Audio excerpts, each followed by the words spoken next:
नमस्कार। आगरा की धरती पर यमुना नदी के किनारे आज भी एक इमारत खड़ी है जो सिर्फ भारत ही नहीं बल्कि पूरे विश्व की पहचान बन चुकी है। सफेद संगमरमर से बना चांदनी में चमकता यह अद्भुत मकबरा जिसे हम ताजमहल के नाम से जानते हैं। लेकिन क्या आप जानते हैं, ये सिर्फ एक इमारत नहीं बल्कि कहानी है, और उसकी रानी की प्रेम, वियोग और समर्पण की कहानी।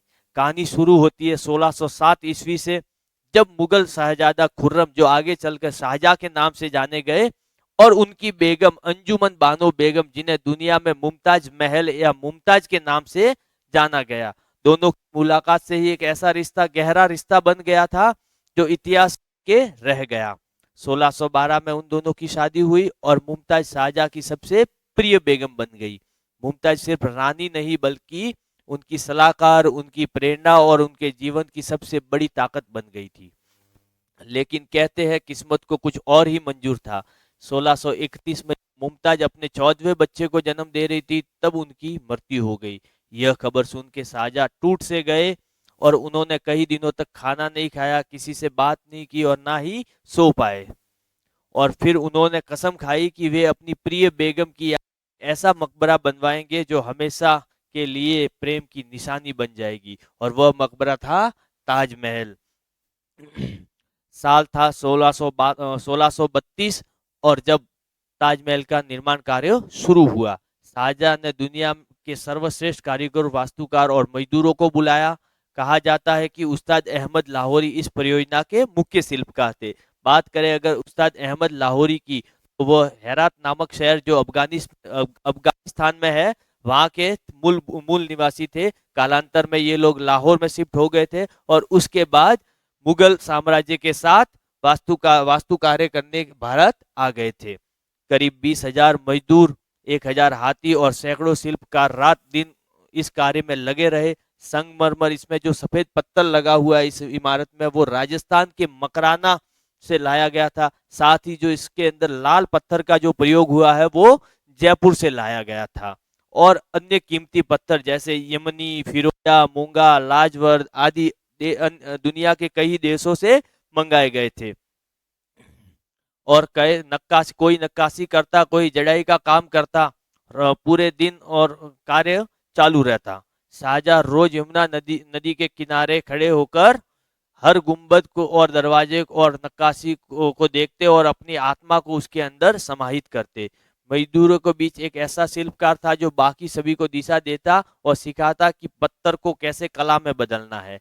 कहते हैं कि ताजमहल की दीवार पर कुरान की आयतें बारीकी से उरेकी गई है ताकि इस इमारत इमारत में आध्यात्मिकता का भी प्रभाव पड़े। लगभग 22 वर्षों के अथक मेहनत के बाद साल था 1653 में जब ताजमहल का कार्य पूर्ण हुआ और ताजमहल बनकर तैयार हुआ। शाहजहां ने पहली बार जब ताजमहल को देखा तो उनकी आंखों में आंसू थे, मानो कि मुमताज उसे फिर से सामने आ गई हो।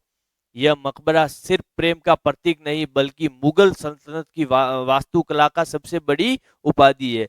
ये जो ताजमहल है वो सिर्फ सिर्फ एक याद में किसी का प्रतीक नहीं है, बल्कि कहा जाए तो वास्तुकला होती है उसका सर्वश्रेष्ठ उदाहरण है। और मुगल साम्राज्य का सर्वश्रेष्ठ उदाहरण अगर वास्तुकला का कहा जाए तो ताजमहल को कहा जाएगा, सबसे बड़ी उपाधि है। फिर हम देखते हैं कि ताजमहल के चारों जो मीनारे हैं, आसपास की चारों मीनारे, ये चारों बाहर की ओर झुकी हुई है। बाहर की ओर इसलिए झुकी हुई है क्योंकि अगर भूकंप या कोई प्राकृतिक आपदा आए तो यह मीनारे जो है वो ताजमहल के ऊपर या मेन जो गुंबद है इसके ऊपर नहीं गिरे। और इसको चारों ओर से जब भी देखते हैं तो सभी ओर से ये समान दिखाई देता है, देखने पर एक जैसी स्थिति दिखाई देती है।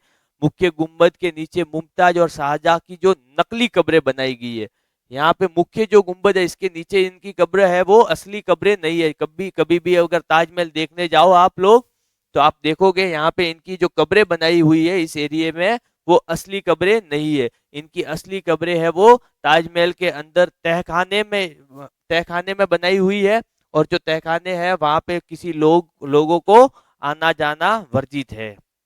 ताजमहल की दीवारों पर जड़ाई आज भी वैसे की वैसे चमकती है क्योंकि यहाँ पे जो जड़ाई की हुई है इनकी दीवारों पर और की ओर, वो किसी कलर या पेंट से नहीं की हुई है, वहां पे सभी प्रकार के रत्न और पत्थर लगाए गए हैं। कहते हैं कि समय किसी का साथ नहीं देता। शाहजहां के बेटे औरंगजेब जब सत्ता संभाली और अपने पिता को आगरे के किले में कैद किया तो कहते हैं कि शाहजहां आखिरी दिनों में आगरे के किले की खिड़की से रोज ताजमहल को निहारते रहते थे। 1666 में जब उनकी मृत्यु हुई और उनकी आखिरी इच्छा थी कि मुमताज के पास उन्हें दफनाया जाए, और आज भी दोनों की कब्रें साथ साथ ताजमहल के अंदर मौजूद है। ताजमहल सिर्फ मकबरा नहीं बल्कि ये प्रेम, समर्पण और इंसानी भावना की खूबसूरत मिसाल है। 400 वर्ष बीत गए लेकिन लाखों लोग यहाँ आते हैं और महसूस करते हैं वही ऐसा जो शाहजहां ने किया था मुमताज के लिए। सच में अगर धरती पर कहीं जन्नत है तो यही ताजमहल के साये में है, ताजमहल के साये में है।